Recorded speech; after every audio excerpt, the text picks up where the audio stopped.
To our Wednesday webinar. My name is Adrian Sell. I'm Interim Chief Executive of Oxfordshire Community Foundation. And we started this webinar series as part of the COVID response to try and help keep people informed and updated about what was going on across the county. And we've more recently added Amanda Ponsonby, High Sheriff, into the mix and given her an opportunity to meet and interview a number of local organisations. Not quite face-to-face, but the best kind of available alternative in the circumstances. So they're usually pretty interesting events.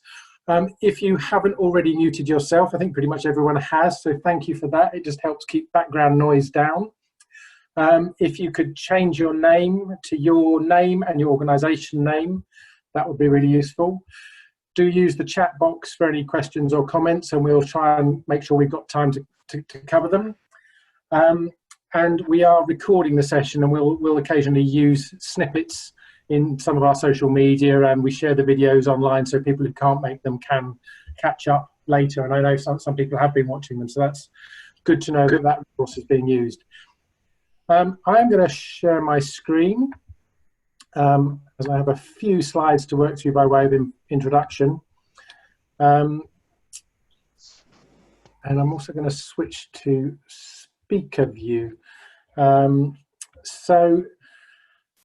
familiar to those of you who've been to our sessions before, the grants paid out, and you will, if you're eagle-eyed, have noticed that this has slowed down or stopped over the last few weeks. We are getting going again now. We're catching up with the backlog, and we'll be working our way through those grants and being in touch with everybody who's applied. The National Emergencies Trust funding is going to be coming to an end.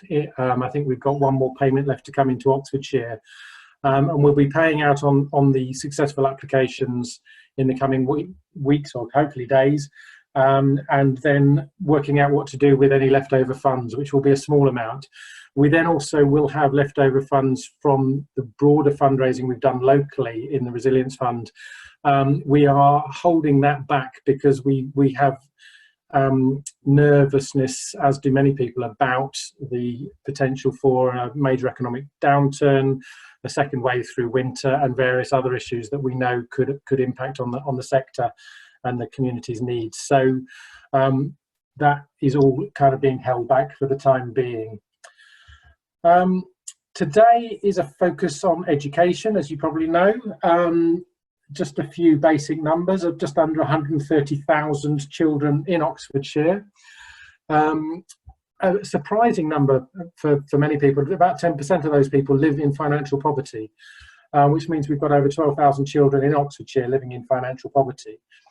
And as you probably know, if you know Oxford and Oxfordshire more widely, deprivation varies massively from place to place. And the levels of deprivation affecting children range from very, very low, 3% in some areas, to just over 29% in some areas. So it's huge disadvantage in some places. And the Growing Minds programme, which Oxfordshire Community Foundation have started, came about in part because we know that as children enter into the early years system in Oxfordshire, there is a 5.5-month gap between those most disadvantaged and the best performing children. And sadly, what tends to happen in education, in our education system, although not always, is that those gaps persist and widen as children move on through the school system. So if you enter school behind your peers, the chances are you will continue to be behind your peers and indeed drift further behind your peers as you move through the school system. In COVID, we fear, the data is not clear yet, but we fear may have broadened this discrepancy. A lot of children are using TV programs, or a lot of parents are using TV programs to support and entertain their kids. People are trying to hold down full-time jobs whilst homeschooling often. It's has been a very demanding time for many people. A lot more better off families are spending time on home learning than those from poorer families. Again, that's probably a huge function of how much time people have in their days and how much time and energy they have available. Over a third of parents, do not have access to a computer for their child, and the digital deficit we know is a huge issue. And while superficially, when you look at a household, you might see a household that is online. Often, when you dig below the surface, you'll find there's only 1 or 2 internet-enabled devices, and the family can't afford enough data for everyone to be online as much as they need to be or want to be. So there's a huge aspect of digital poverty there. And lack of access to a study space is also a huge issue across the county. So the Growing Minds programme was started to try and address this educational disadvantage and look into the roots of this disadvantage by trying to create a supportive home learning environment before children come to school. So we've started this programme initially working in Littlemore and Berensfield, and have to date taken on about 85 families. And those families are being provided with free books to make sure that the children have got age-appropriate books to read.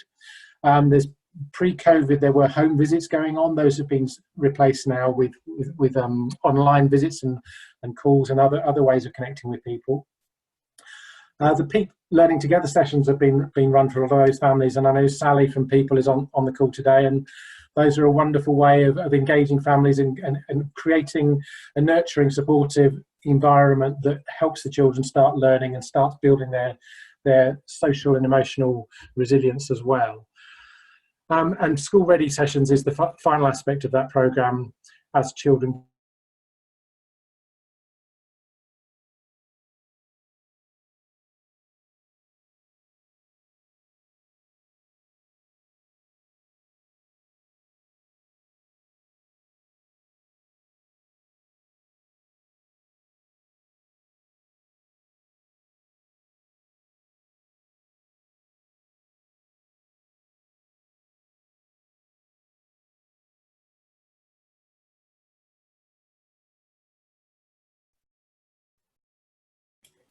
I think we might have lost Adrian at this point, so we'll just give him a minute, see if he comes back online.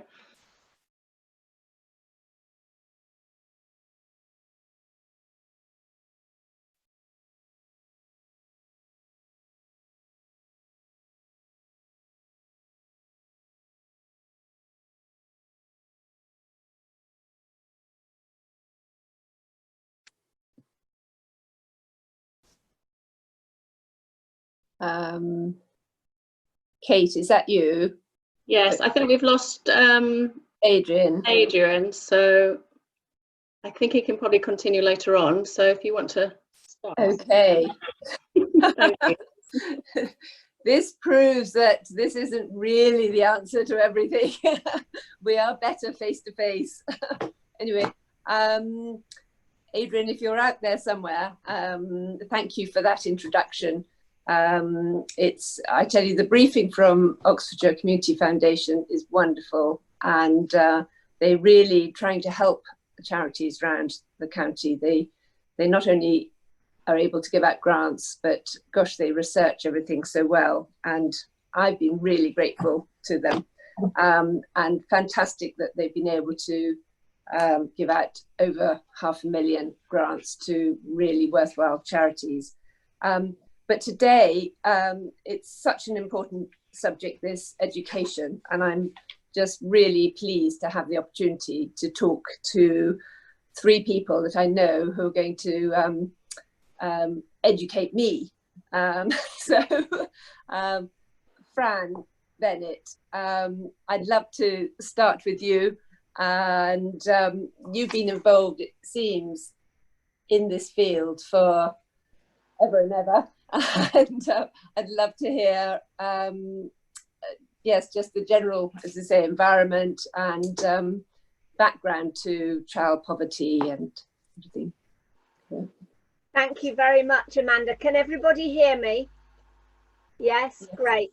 Okay, so I'm here mainly with my hat on of being a member of the local Oxford and District Action on Child Poverty group, which is a long-standing local group. I can see several members who are here in this webinar as well, which is great. And we have been in existence quite a long time in Oxford. We used to be a branch of the Child Poverty Action Group, but it doesn't have branches now. But we try to raise issues about child poverty locally.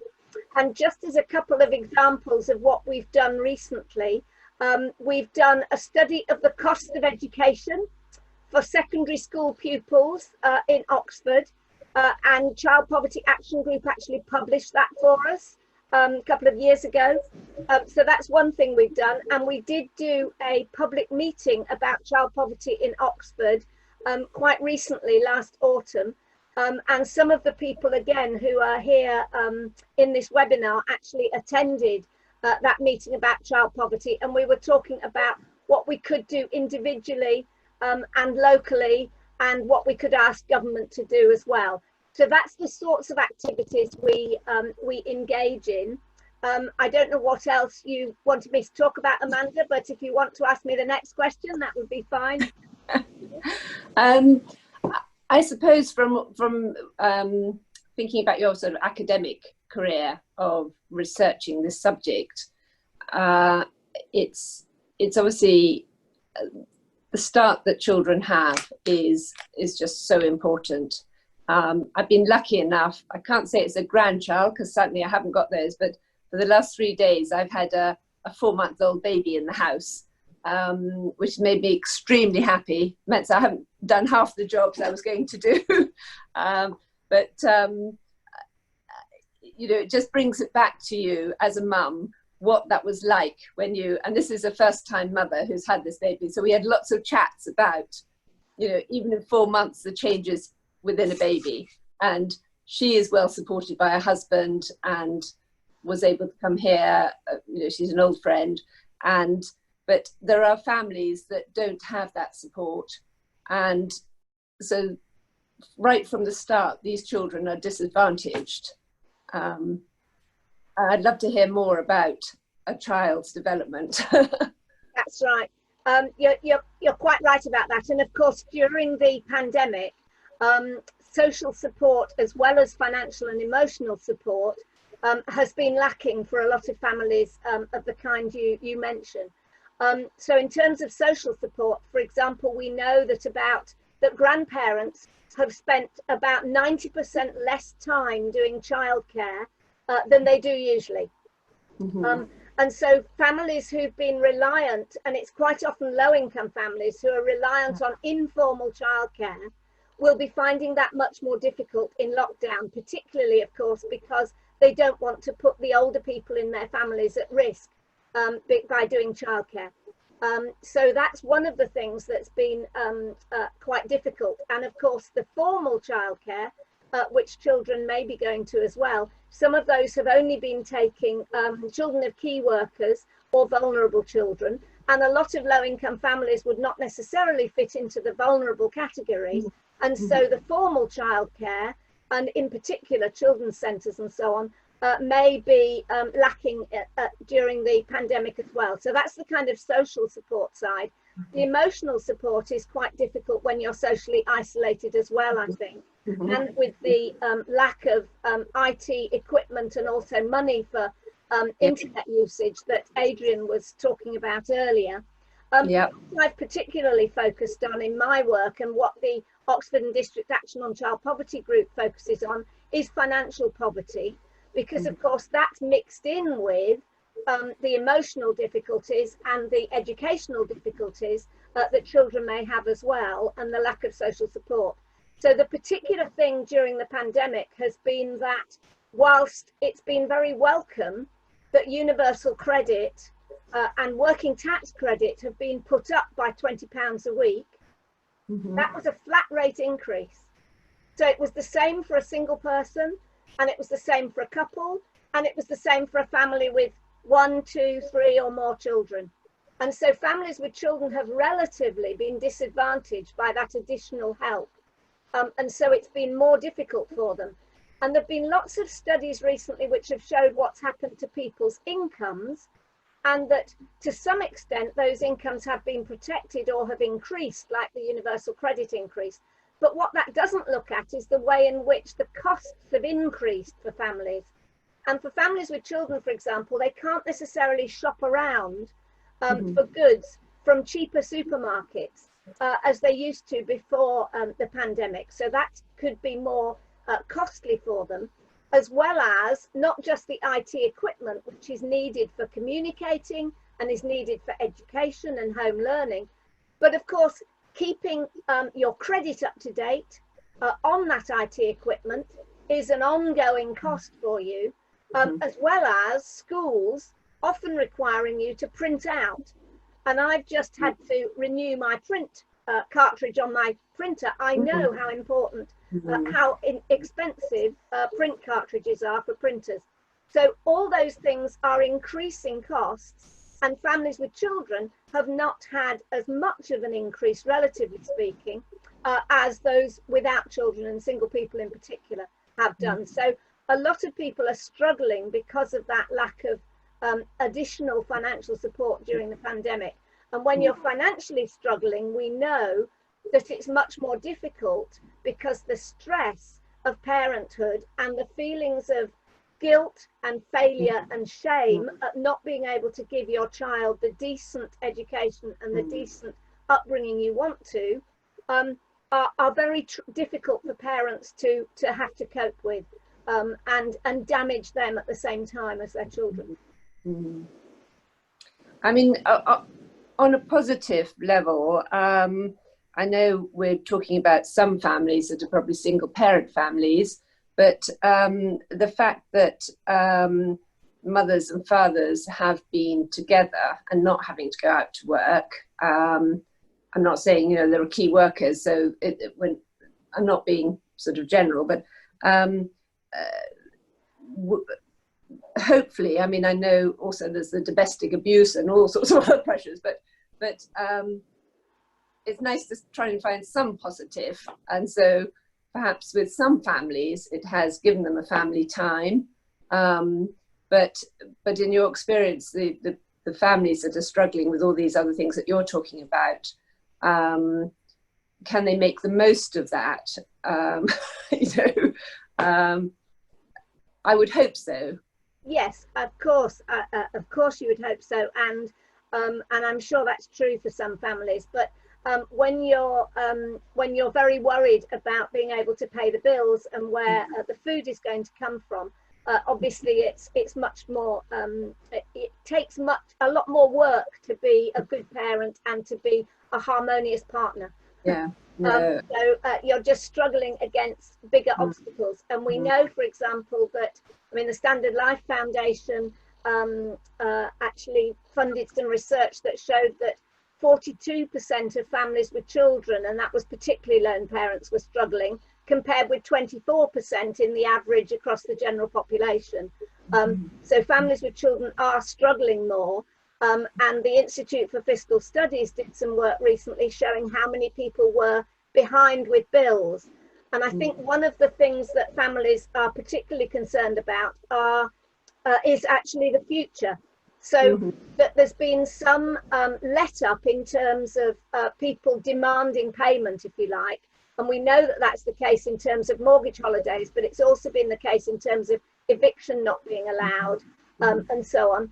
And but some of those things are running out to an end, yeah. And so it's not just the struggles in the current situation, it's actually the fear of the future, which can also gnaw away, I think, at people's peace of mind and their ability to have a harmonious home.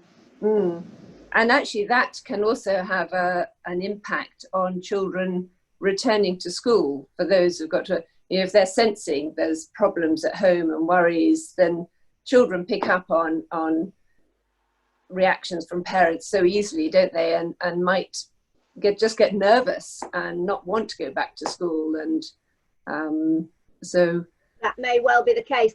I mean, the Children's Commissioner, I know, you know, the Growing Minds project in particular focuses on the early years. So I think it's important to say that the Children's Commissioner has been talking about having a revolution in early years childcare, really, and saying that we should be putting much more investment into the early years, that we should have 30 hours of free childcare without conditions for 2, 3 and 4-year-olds, and that there should be 15 hours for 1-year-olds as well, and that, you know, investing in children and investing in care, both for children and for other people, should be a key part of the recovery plan now.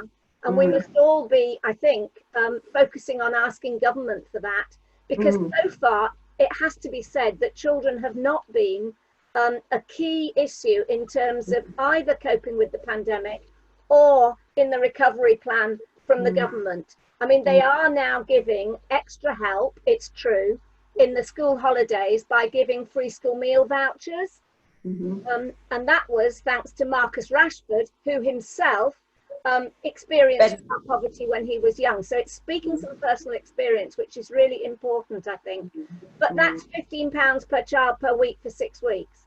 And you don't get it if you didn't qualify before the holidays. If you start qualifying in the holidays, you won't get it. So, you know, there has been not enough help and not enough investment, not just in educational help for our children, which is about, if you like, children as becomings, children in the future, but actually children as beings now as well. They really deserve for us to give them a better childhood, as good a childhood as we possibly can during the recovery from the pandemic to come.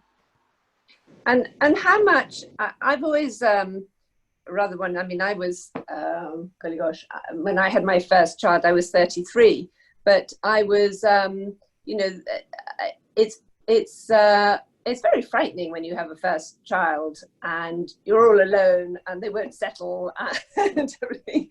And I've often thought, you know, perhaps we should be prepared a bit more even at school. I mean, some families, when you live together, it almost comes because you've always got an auntie or somebody who's always got a young baby. But as families have sort of spread out, you're not learning that from your home environment as much as you did in the past. And I wouldn't want to put all the burden on schools, but I always sort of feel that basic things like just being told how lonely it can be when you have a baby, or and doing a little bit more help with the cooking. And there are so many very sort of basic needs that we all have, that you sort of suddenly, one minute you're you by yourself with a husband, and then the next moment you've got this little thing and you're as much as a novice as the baby is. Yes, so I think there are two things there that are really important, and the social isolation, which we were talking about earlier, is exactly what you're describing there. And as you say, it can affect any new mother, in fact fathers as well, I would say, but particularly those with low incomes who can't afford to travel, for example, to see their families as much, and they may be more scattered, as you say. But then I think it's important to know that, you know, we did have Sure Start centres, and we did have more Sure Start centres and more children's centres than there are now. And that was exactly the kind of place where parents could go, and they were universal. It wasn't just for those people who had problems. They were universal, so people didn't feel picked out as having problems and being a failure. So a Sure Start Children's Centre would be a fantastic place for people to go to share those issues and to say, I'm not alone, I'm not a failure. Somebody else has got the same problems as me. Let's share our experiences, let's share our problems and our solutions as well. So children's centres are absolutely key there, I think. And we are losing them, and we have lost them, and we shouldn't. And they are particularly focused now on families with problems, and that is a real issue. And the second thing is, I think, is public spaces. So if you're cooped up with children by yourself in an upstairs flat, then a public space like public parks is again absolutely crucial. And some of those public parks have been closed, particularly those with children's equipment during the pandemic. So that's made things a lot more difficult. And I think the importance of public space and the importance of not allowing that public space to be all privatized is something else that we've learned during this pandemic, and particularly that we've learned as being important for children. Yes, I'm totally gonna have to step in there. I think we need to move on. I know you could carry on this conversation all day, I'm quite sure. It's fascinating to listen to, so I hate to step in, but I think we do have to move on to our next interviewee. Nice to see you back, Adrian. Yes, sorry I went away for a short while. Not quite sure what happened, but I am now back. Wonderful. So it's Karen next. Hello. Hello. Very nice to Okay. meet you. Yes, I can hear you absolutely. And I've always heard quite a lot about Home Start, and I would love to hear more. I think you've got branches not just in Oxford now, but in Banbury and Chipping Norton. Yeah, they have been for many years. I mean, Yeah. Home Start's a family support charity. We work with volunteers who we train to home visit, providing support to families with children aged under 5 within that family. That's sort of our basic criteria. We're part of a national network. There is a national organisation that we affiliate to, and there are actually around 300 Home Starts across the country and overseas as well. So well established, been around in Oxford for over 30 years, so very long standing. We my Home Start is based in Oxford City. We're based in Blackbird Leys, and we cover the catchment area of Oxford City and the central swathe out to West Oxfordshire. You're absolutely right, there are 2 other Home Starts in the county, in the north based in Banbury and in the south, and we're very proud to have a collaborative approach in terms of opportunities for funding and ensuring that where funding is in place, that all families in the county potentially have the opportunity of our support. So in terms of, I think one of the things that's really key here is that our mission as a Home Start is to give children the best possible start in life, and we recognise the way to do that in the early years is to support their parents to be that lovely term, good enough parents, because we're not perfect, as has been highlighted already. There is a normal range of challenges that every parent will face and struggle along the way with the ages and stages of development, but we recognise that those early years, that start point, is the best place to give those children that.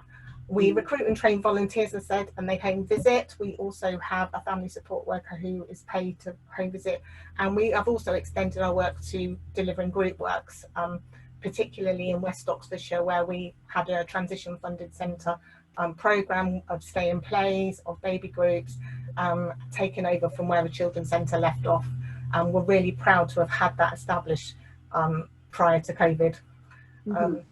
So I'll just a couple of other things on our service. A unique selling points are parents choose to take up our support, so it's very much a choice service, and that really helps in terms of establishing engagement. We pride ourselves on building trusting relationships. You know, the way to make a difference to a family is to establish a really positive relationships. We help parents to assess and identify their needs, so we're working, despite maybe being referred by another service or professional, we will take a parent's start point in assessing those needs and helping them on board with their journey to overcome their challenges and difficulties that they might be facing. And we offer quite long-term support in the grand scheme of services out there. So kind of short-term support tends to be around 6 months. We recognise that for some of our families where needs are complex, that those habits, those lifestyles may have developed not just since the birth of their baby, but over generations, and it actually takes time to make those changes and embed those changes. So we do offer longevity with our support as well. And have you actually, over the years, have you noticed that some people who had your support early on, have they come back to be volunteers and help other families? Yes, absolutely. And also some have actually become members of staff. And equally, we have individuals that have come to us to train as volunteers and again become members of staff. And it is very proud to have those moments when they happen. Which is wonderful. So how many volunteers would you have? So how many families have you got signed up? At the moment, we have approximately 37 families in our support system, and that's a range of across of different mediums of volunteer support, paid worker support, and some small groups that we've been piloting. Obviously, with the crisis and lockdown, home visiting had to stop, and we were very proud of ourselves that we were very quick in adapting our service to offer a remote level of support, either through telephone or online mediums. Even text for some families was as much as they could cope with at that time. And we have recently been piloting some very small invitation only groups with a people type focus curriculum to them that have been going really well. Do tell me more about the PEEP and people. So PEEP's very close to my heart, I have to say this. My children were PEEP children very, very early back in the day. I have a personal connection with Littlemore, so when the Growing Minds partnership was coming in our direction, I was biting off our hands. Prior to Growing Minds, we'd already completed a pilot directly with the organisation people to train our volunteers and our staff with the Learning Together programme, so that we could take that into the home, and we had some incredibly successful results. So we measure our support to families through them, as I said, assessing their needs, and we ask them to kind of score themselves on a coping mechanism of how well they feel they're coping across various aspects of their lives, and one of them is being involved in their children's learning and development. And when we did the pilot, which was training staff, training volunteers, taking the PEEP programme on a one-to-one basis into families' homes, the outcome was incredible. You know, it was an over 50% increase in terms of parents' ability and awareness of their role as their child's first educator from these very, very early moments of having babies through to toddlers and preschools. It wasn't without its challenges. We work with a lot of parents who themselves have, whether it's identified and formally diagnosed learning difficulties or just their own personal horrors of education and their childhood experience of being at school, so that in that moment when you mention something like home learning and your role as your child's first educator, they run a mile. And so, you know, we had to work incredibly hard at establishing engagement in those scenarios, and, you know, really kind of keeping parents on board with that. But once established, as I said, it was incredible. So once Growing Minds came our way, that was absolutely fantastic to take that onto another more formal level of supporting particularly the parents in Littlemore. In the Witney West Oxfordshire area, we've actually, even prior to COVID and separate to the Growing Minds, I have to add, been running invitation only PEEP groups to parents. And the idea originally behind that was about allowing parents an opportunity to come to a group that has a very safe structure, but equally is hugely beneficial to the parent themselves and the children within, to be able to start their journey, to be able to come to groups. So starting off in a very safe, enclosed group, very, very safe structure to that, so they know who's going to be there, what's going to happen, and what that process looks like, and then gradually integrating them, whether according to their baby's and child's age and stage, either into a more generalised baby group or a wider stay and play group. And so we've been delivering that, and have been doing that for a year prior to the COVID and prior to Growing Minds, which again gave us an experience and a confidence to be able to come into Growing Minds, having already completed some of those activities to bring into Littlemore and with our Growing Minds coordinator. And so, yes, so how does Home Start and Growing Minds meld together? I mean, obviously you are very much in the same area, and so we're one organisation, part of the Growing Minds partnership. It's really important to to be really clear that we're one piece of this puzzle, which is going to help and continue to help families on their journey, supporting their children's education, and hopefully improve school readiness within that. We are the family support piece of the puzzle. So whilst there'll be groups running and there'll be a school involved, we're going to be that person that's going to be holding hands, helping those parents to get out and access the groups. At the moment, we are contacting all the parents that are involved and have signed up to the project. So those parents get a regular telephone call from our Growing Minds coordinator, who unfortunately is unable to be with us here today. So she's regularly contacting them, and she's regularly using the opportunity to help the parents to assess how well they're coping within the COVID environment, particularly what that parent's mental well-being is, and particularly identifying the behavioural changes that might be taking place with those children, because we know that they're often the key indicators for identifying crisis. Once that's identified, we're then able to offer more intense support, which again has been the combination of the telephone or online access to the direct support that's been identifying needs, whether it's poverty, whether it's housing issues, whether it's food, nappies, and all those sorts of practicalities, and just low mental well-being for those parents, to keep them motivated, to keep them going through the lockdown particularly, and coming out of that with their anxieties. Can you start to do some face-to-face in an open space now? I mean, I sort of feel with the summer weather, yes, you know, it's really difficult. We want to. We're following our national organisation's guidelines, obviously alongside the government guidelines. And whilst, you know, there's really clear guidance on a personal level about what you can and can't do in terms of interactions, we have to be really careful when we're doing that with families in a professional context. We've already had one example where we have been taking out food deliveries and nappies and things like that to particular families, and you know, children crave attention and crave interaction, and they don't understand social distance, and our family support worker, you know, turns up at a child's home that she's never met before, and the child just instinctively runs up and wants to play. And obviously we have to manage those situations. In that particular case, we had concerns about the parents' medical condition. You know, they were isolating, we wanted to keep the distance. So we're managing that very carefully. We are completing risk assessments for every single thing we do.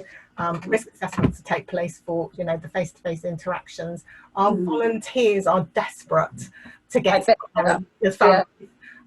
And we do have to manage everybody's safety within this. You know, a lot of our volunteers are, you know, elderly retired individuals that might themselves may have their own shielding needs or medical needs. So we're desperate to get out there, but we're making the remote stuff work. And I'm really proud to say that it does work. It's hard work. It's not without its challenges. Relationships are much more difficult to establish. But once they're in place, we certainly can continue to make a difference to families. So did you get a grant from OCF to help? Don't talk to me about that. That's not my thing. Okay, no. We did, and thank you, really appreciative. If you, so I mean, if there was one sort of wonderful fairy godmother who could give you something, apart from money, I mean, would it be just getting the word out to get more volunteers, or would it be to, as I say, provide spaces where groups could get together, or I mean, resources are always necessary and always needed. I mean, more money, more staff, more resources, more spaces, you know, it's all, you know, the fairy godmother stuff. And interestingly, when our volunteers start their prep course, we tell them straight away that they do not get a wand to help anybody.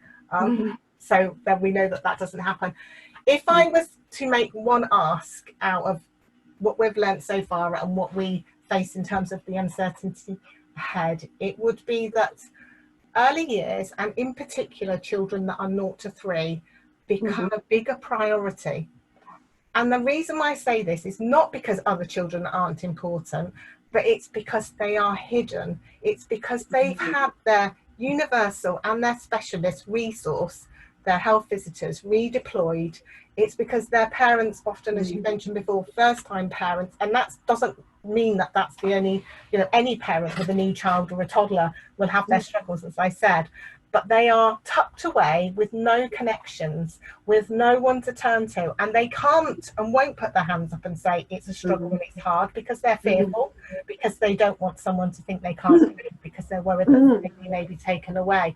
And I think we have a responsibility, a social responsibility, for really prioritising those children who have no voice, who have no language to speak, who have no outside connections to the home in terms of schools, teachers, friends, other parent connections within a school, you know, nursery network. So that's my ask to everybody, to just really be mindful. Just as an example, prior to COVID, we would receive on average 6 to 8 referrals a week in Home Start. And bearing in mind this is about early years, we've received 14. And that just really highlights how removed professionals and services have become, not through their fault, not because they don't want to be, but just because of the way I think circumstances have been managed, you know, by powers that be, and they are seriously affecting those early years and children and babies. So that's my ask, please.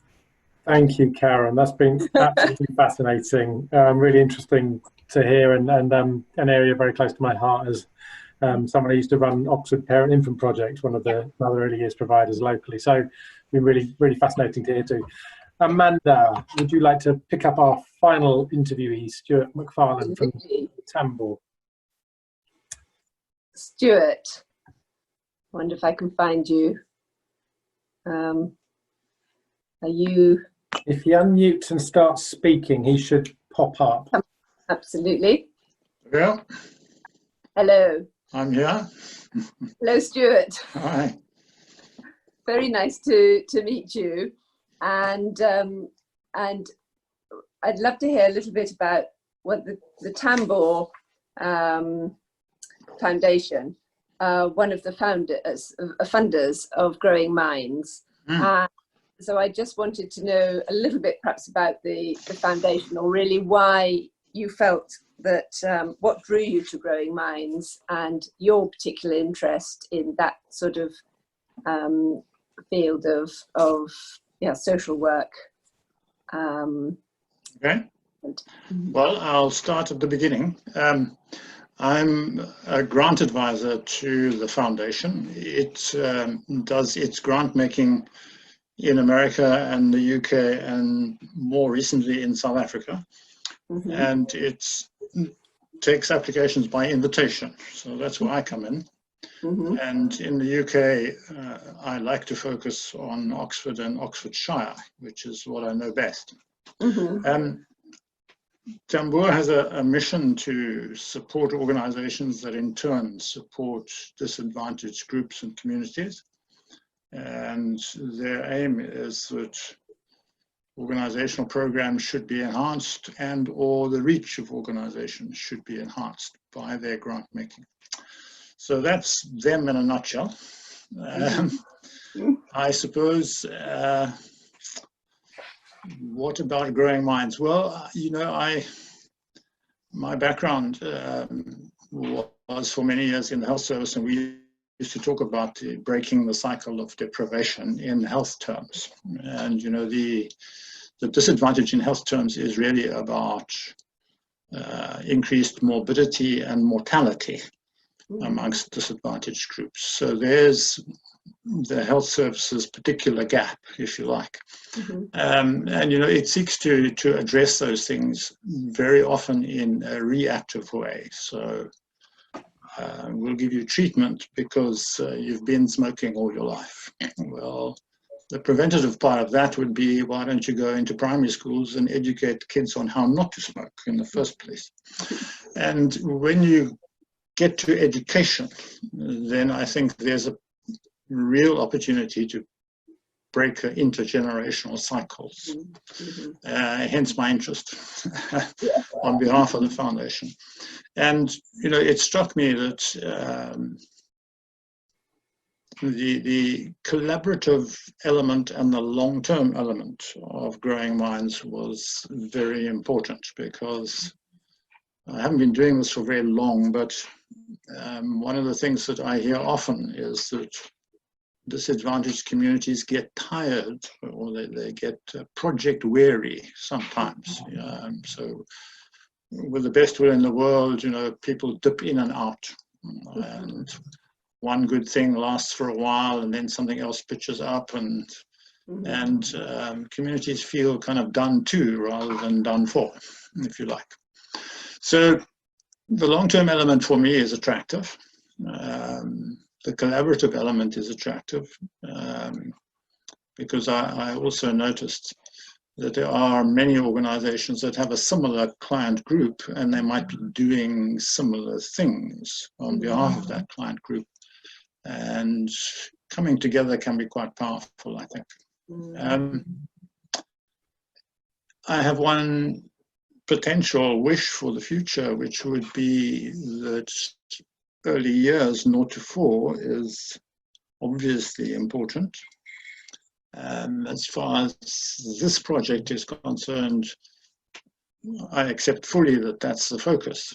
I have some concern that the children who are already in the gap at school, their gap is getting wider all the time.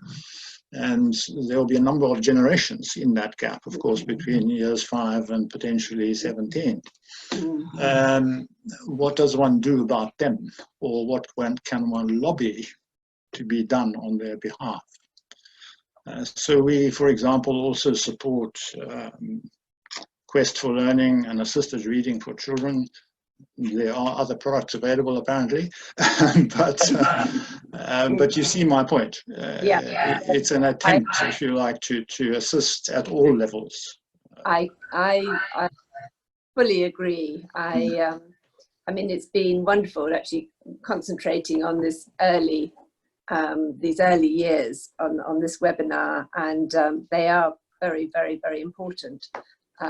As I said, as much for the young mothers and parents as for the young children. It's a sort of to stop that vicious circle. But I totally agree with you that one needs to follow it all the way through. I have a particular thing is that I feel that there's some children that age 13, 14, they should be just given the opportunity to follow more vocational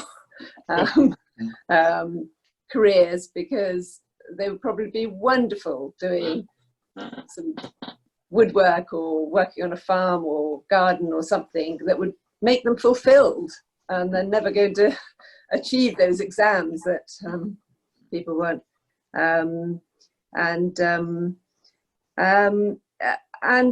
yes, I feel, of course, a lot does come down to money, but it's also educating society to help these families in as many ways as we can, I think.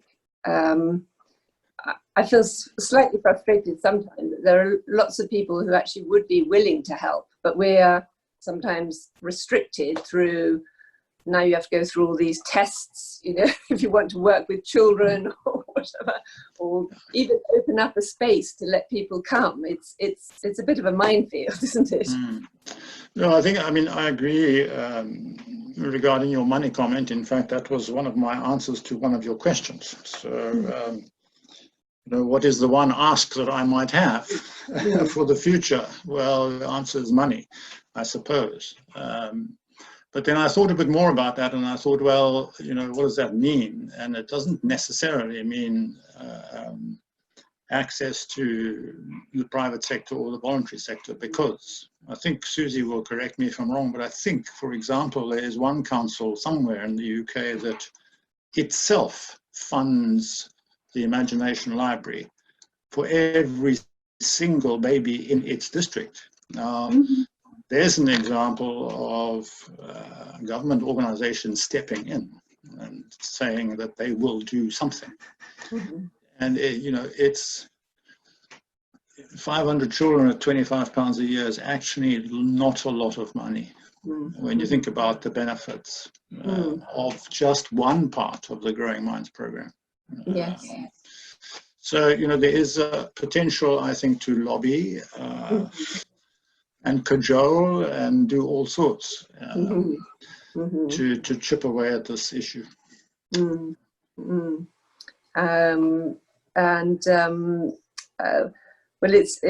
it's wonderful to hear that there are people like you who are recognizing this and have got the ability to help something like Growing Minds. And so much of it is actually making people aware. People live their lives, don't they? And they perhaps don't realize these things are going on until they somehow interact with someone who's got children, and then they realize more of the problem. So I like to think back to, I once visited an old rectory, and I was told it was the old rectory where the Mothers' Union was set up in. And the Mothers' Union was set up by this woman who was the wife of the rector, and her daughter had a baby at the same time as someone in the village. And they were both new mothers and both going through the same problems. And she said, well, they better both come here and have tea, and I can help them both. And that was how the Mothers' Union started. And there are still 4 million people, I think, who are members of the Mothers Union, but actually, sadly, more overseas than actually in this country now. And, perhaps we should encourage to go back to a sort of old-fashioned Mothers Union again. Well, thank you very much. There's a question in the chat box for Stuart. Cara from Chiltern Heard and Seen is asking, is there something to be said for equipping families to help themselves, acknowledging their lived experience and agency? What are your thoughts on that, Stuart? Ooh. It's a big question. Well, I mean, yeah, I would certainly not disagree with that. I mean, as a funder, I can't, you know, the potential for a funder to engage with individual families is very impractical, I would have thought. You know, yeah. Not sure how to answer that, I'm afraid. But I agree with the concept, yes. Yeah. I mean, I certainly think it's something that's inherent in the approach of the Growing Minds programme. So it's part of, you know, very much part of how Home Start work and how the other partners work is supporting people to have agency and use their experience to the best ends. I don't, Karen, if you want to say anything on that or not. Or Sally, indeed, she's on the call somewhere. Sorry, I was trying to get the cursor to unmute. Absolutely, you know, the collaboration, I think, as I mentioned earlier, that a lot of the challenges that we support with are not just about being pregnant and giving birth and having a child. They are, you know, from that individual parent's own childhood and entrenched over generations. And they're, you know, once you can help someone to be at the right place to be able to reflect on those people are then equipped to then help. And we've had this experience where, you know, the supportive parent has gone on to become the supporter. And in my previous life in children's centres, you know, one of the things that we were very keen to do was to bring parents into the centre and get them involved, and then get them to become the individuals that supported, enabled other parents to come in, and so the story goes on. It's really important that that takes place with support and with collaboration, because, you know, more often than not, there are a can of worms to be opened within that process. And those individuals do need support from services and other professionals, and that's where Growing Minds is so fantastic, because it is the collaborative approach. It does bring skills, resources, knowledge and understanding from a wide range of different organisations that come together to make that difference. Just as an example, one of the conversations that I'd had with Susie right at the very beginning of Growing Minds development, and we were talking about the fantastic Imagination Library books, which I was aware of from a family that I'd supported previously prior to Growing Minds even existence. And we met with this family who had been getting the Imagination Library books. And there they were, sat in the living room, in a pile, in their original packaging, unopened, with 4 children in the home. And my comment was, you can give the books all you want, but if those parents aren't in the right place, and if they're not equipped to be able to support those children with the books, they are absolutely pointless. And we opened those books and we set up a lovely little book box, and we played with those books and we modelled the behaviour. And again, just a really good example of, yes, people can be helped to another place, but they do need the support and resources to do that. And it needs multiple inputs from different organisations and in different ways to work. Thank you, Karen.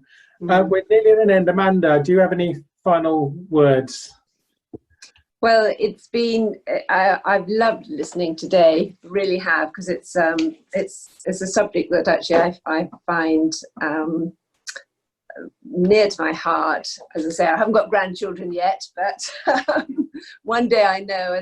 And I did keep a diary when I had my, well, actually not for my first, because that was the most problem, but subsequently, just to remind myself of the feelings that I would feel when I had a baby. And I think everybody, well, especially Karen at Home Start and the Growing Minds people, I think you're doing a wonderful job. And I would really love, I actually came through Berensfield last weekend, and I would love to come and see some work going on, and perhaps just in a low-key way join a group and be able to talk to some people to hear more. So there's a sort of chink of light, and we don't know what's going to happen in the next few months, but please ring me up. I would love to come over to Littlemore or Berensfield, wherever.